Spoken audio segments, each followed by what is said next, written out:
இளைஞன் ஒருவன் குருவிடம் வந்து, நான் என்னுடைய வாழ்க்கையில் முன்னேற முடியவில்லை. என்னை எல்லோரும் நீ ஒன்றுக்கும் உதவாதவன் என்று கூறுகிறார்கள். எனக்கு வேலை இல்லை, எனக்கு திறமை இல்லை, என்னால் எதுவும் செய்ய இயலவில்லை, நான் என்ன செய்வது என்று வாழ்க்கையையே வெறுத்தவன் போல் பேசினான். குருவோ அவன் அருகே சென்று கொண்டிருந்த எறும்பையும் தூரத்தில் இருந்த யானையையும் காட்டி, இவற்றில் அதிகம் பலம் வாய்ந்தது எது என்று கேட்டார்.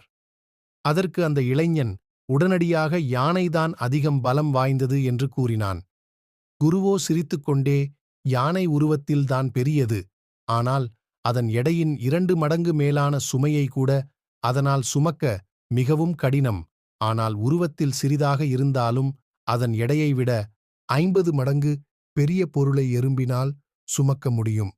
இப்பொழுது இவற்றில் எது பலம் வாய்ந்தது என குரு கேட்க, இளைஞன், எனக்கு இப்பொழுது உண்மை தெரிகிறது, எறும்புதான் அதிக பலம் வாய்ந்தது என்றான்.